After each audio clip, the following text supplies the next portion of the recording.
मुखी बैंकिङ सेवा customer oriented banking सर्भिसको simple परिभाषा नामले नै छर्लङ्ग पर्छ। बैंकको सेवा लिन आएका ग्राहकहरूको आवश्यकता अनुसार छिटो, छरितो, व्यवस्थित, शिष्ट तथा प्रभावकारी तरिकाले सेवा प्रवाह गरेर सेवाग्राहीको सन्तुष्टिलाई उच्च गर्ने सेवालाई, रणनीतिलाई, नीतिलाई नै ग्राहकमुखी बैंकिङ सेवा वा नीति वा रणनीति भन्न सकिन्छ। यानी कि ग्राहकलाई चाहिँ के चाहिन्छ त? ग्राहक कुन किसिमको सेवा लिन आएको छ त? उसले चाहिँ छिटो मतलब चाँडै पनि हुनु पर्यो, छरितो पनि हुनु पर्यो, हैन?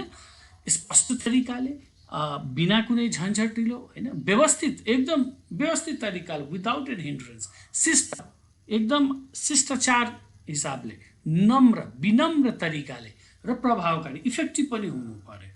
जब यी सबै कुरालाई ध्यानमा राखेर हामी बैंकिङ सर्भिस कस्टमरलाई दिन्छौँ भने त्यसले के भन्छ? ग्राहकमुखी बैंकिङ सेवा। सेम कुराले मैले इङ्ग्लिसमा पनि लेखेको छु।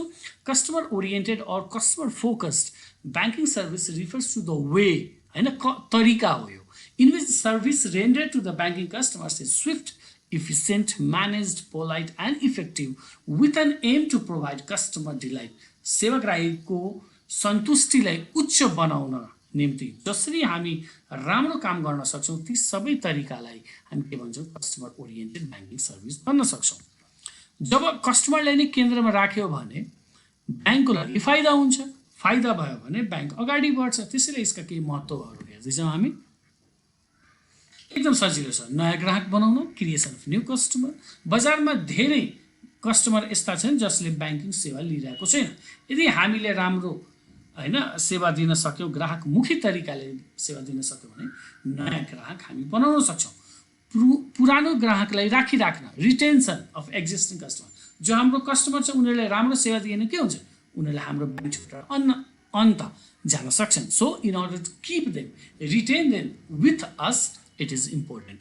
ग्राहकको विश्वास पाउन, टु गेन कस्टमर्स लोयल्टी।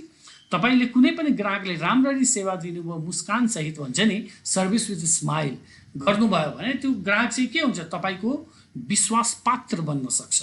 अनि उसले आफ्नो सेवा त लिन्छ, आफ्नो साथीभाइहरुले पनि भन्छ ल फलानु बैंक एकदम राम्रो छ, त्यही सब। सो विश्वास पाउन, परस्पर सम्बन्ध बनाउन, to create one to one relationship, हैन? ग्राहकमुखी सेवाले के भन्छ भने हरेक ग्राहक महत्त्वपूर्ण हुन्। यो होइन कि एउटा ग्राहक चाहिँ भ्यालुएबल छ अर्को चाहिँ छैन, हैन। सबै ग्राहक महत्त्वपूर्ण हुन्। That's why we need to create one to one, एकदम व्यक्तिगत तौरमा, व्यक्तिगत लेभलमा, स्तरमा चाहिँ सम्बन्ध बनाउनका निम्ति पनि ग्राहकमुखी बैंकिङ सेवा चाहिन्छ। अर्को, इच्छा आकांक्षा बुझ्न, to understand the expectations of customers. हेर्नुहोस् है, आज तपाईको सेवा चाहिँ ग्राहकमुखी छ, तर भविष्यमा पनि त्यसले ग्राहकमुखी अझ राम्रो बनाउनले के हुनु पर्यो?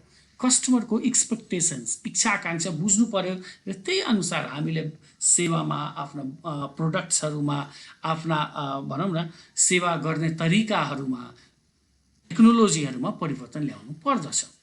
ख्याति बढाउन, मेन्टेन और इन्हान्स गुडविल/इमेज, हैन? बैंकको ब्रान्ड बनाउनु पर्यो, ख्याति बनाउनु पर्यो, गुडविल क्रिएट गर्नु पर्यो भने पनि कस्टमर ओरिएन्टेड सर्भिसले नै गर्ने हो। नयाँ उत्पादको बजारीकरण, easy marketing of new products and services.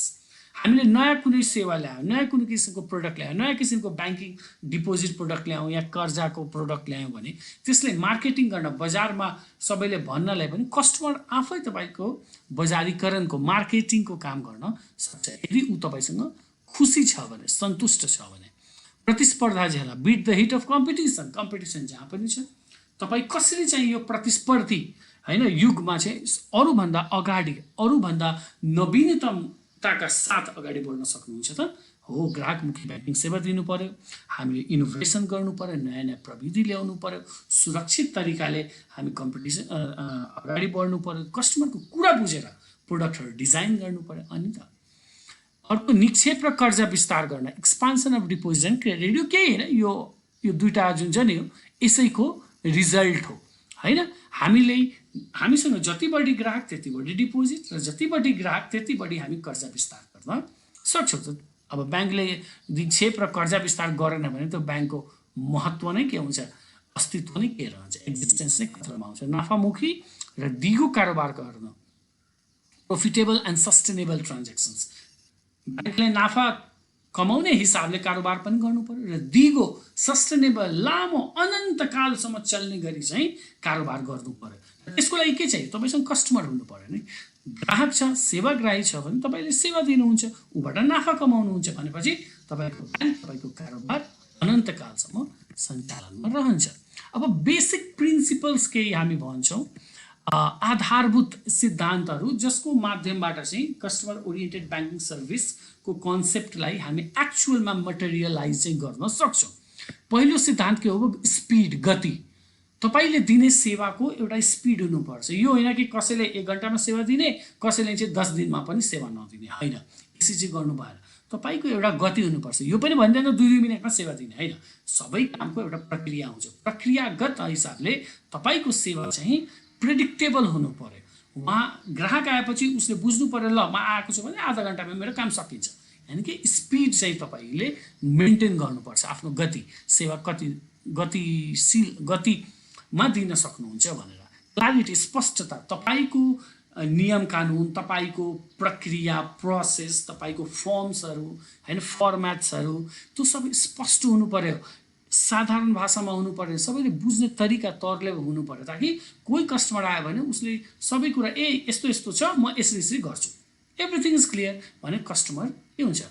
Satisfied हुन्छ। मोड्स अफ कन्ट्याक्ट, सम्पर्कको माध्यम तपाईँले स्थापना गर्नुपर्छ, इस्टाब्लिस गर्नुपर्छ। म ग्राहकले कुन कुन माध्यमबाट चाहिँ आफ्नो कुराहरू भन्न सक्छु, बताउन सक्छु। यानि कि we have to create different several, digital हुनसक्छ, होइन, प्रिन्ट मिडिया हुनसक्छ, डाइरेक्ट कन्ट्याक्ट हुनसक्छ, होइन, विभिन्न तरिकाले। इम्प्लोइ स्किल्स एन्ड नलेज, कर्मचारी सिप र ज्ञान एकदम भनौँ न जिस्ट हो कि कस्टमर ओरिएन्टेड सर्भिसले। कोही ग्राहक आयो भन्यो मलाई चाहिँ एउटा खाता खोल्नु छ। अब तपाईँको ग्राहकले थाहा नै छैन कि तपाईँको ब्याङ्कमा कस्ता कस्ता किसिमका खाता छन् भने के हुन्छ त? त्यो ग्राहक के हुन्छ?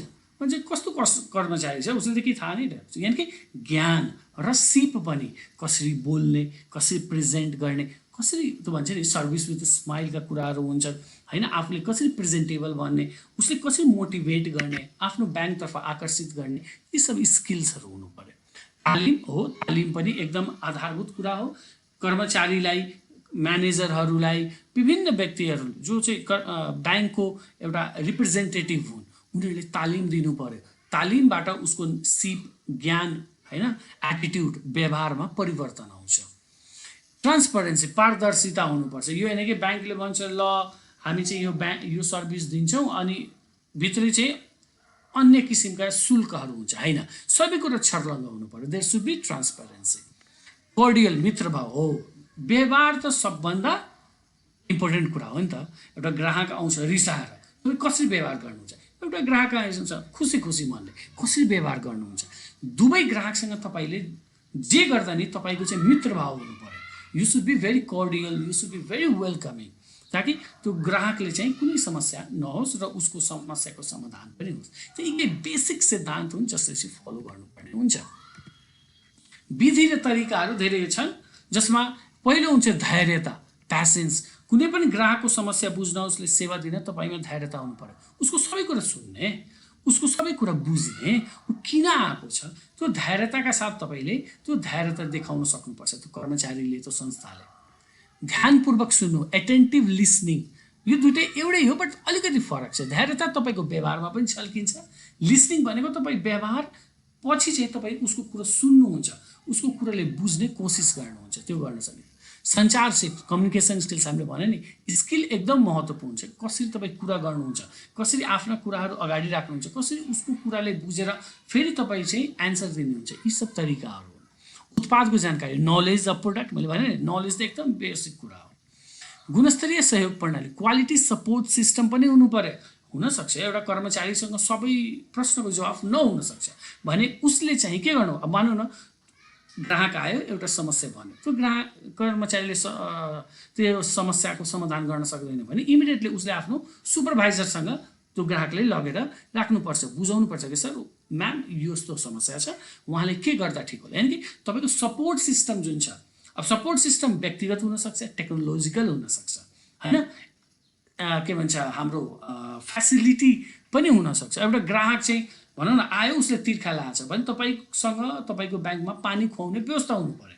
सो सपोर्ट सिस्टम भनेको everything, individuals, your facilities, your technology, everything. असल कर्मचारी राख्नु, रिटेन गुड इम्प्लोइज हैन, कर्मचारीले नै सेवा दिने हो। राम्रो इम्प्लोइ तपाईसँग भएन भने तपाईले केही पनि गर्न सक्नु हुँदैन। ब्याङ्क मैत्री भौतिक सुविधा मैले भने युजर फ्रेन्डली फिजिकल इन्भाइरोमेन्ट। एउटा ब्याङ्कमा मान्छे जाने बित्तिकै के हुन्छ, अब जस्तो इक्जाम्पल हुन्छ न, प्राइभेट ब्याङ्कमा जाँदा एसी को चिसो मौसम आउँछ, मजा आउँछ। त्यही सरकारीमा जाँदा एसी हुन्छ तर कहिले बिग्रिया छ, कहिले के छ भने मान्छे के हुन्छ, मान्छे चाहिँ निजी ब्याङ्क प्राइभेट ब्याङ्कमा जान बढी रुचाउँछ। तर अहिले सरकारी ब्याङ्कहरूले पनि आफ्नो फिजिकल इन्भाइरोमेन्ट भौतिक वातावरणमा चाहिँ धेरै नै ध्यान दिनु भइरहेको छ। गुनासो व्यवस्थापन प्रणाली, ग्रीभान्स रिड्रेसल मेकानिजम एकदम चुस्त दुरुस्त चाहियो, इफेक्टिभ चाहियो। किनभने ग्राहकको समस्या सम्बोधन गर्न सक्नु भएन भने तपाईले ग्राहकले कसरी सेवा दिनुहुन्छ? किनभने एकचोटि उसको समस्या सम्बोधन भएन भने उ रिसाउँछ, जान्छ, फेरि फर्केर आउँदैन भने तपाईले समस्या हुन्छ। त यी केही तरिकाहरू हुन् जस माध्यमबाट चाहिँ ग्राहक मैत्री सेवा दिन सक्नुहुन्छ। एउटा सिम्पल कुरा के छ भन्दाखेरि 3H for customer focused banking service हुन्छ। यहाँ तीनवटा एच, एउटा हेड, एउटा हार्ट र ह्यान्ड। तपाईले हेड मस्तिष्कले काम गर्नु पर्यो भनेपछि लजिकल कुरा गर्नु पर्यो। हार्ट भनेपछि तपाईँ इमोसनल गर्नु पर्यो, तपाईसँग एउटा सम्बन्ध बनाउन सक्नु पर्यो। र ह्यान्ड भनेपछि तपाईले काम गरेर दिनु पर्यो, खालि कुरा गरेर हुँदैन नि त हैन। भनेपछि तपाईले लजिकली पनि कुरा गर्नु पर्यो, लजिकल पोलिसी बनाउनु पर्यो, एकदम राम्रा। हार्ट इमोसनल हुनु पर्यो, तपाईको व्यवहार, तपाईको बोली, तपाईको कार्यशैली राम्रो हुनु पर्यो। र अन्त्यमा भनेको काम त गर्नै पर्यो नि, सेवा त दिनै पर्यो हो। यी तीनैवटा कुराले ध्यानमा राख्यो भने कस्टमर ओरिएन्टेड सर्भिस चाहिँ कुनै पनि ब्याङ्कले या कुनै पनि संस्थाले लागू गर्न सक्दछ। आजको यतिकै नै। मलाई आशा छ तपाईले भिडियो मन पराउनु भयो। त्यसैले please like and share, comment on our video, click on the logo to subscribe, keep learning with BNB class, and thank you so much for being with us. यही भयो भने कमेन्ट गरेर हामीले बताउनु होला। धन्यवाद।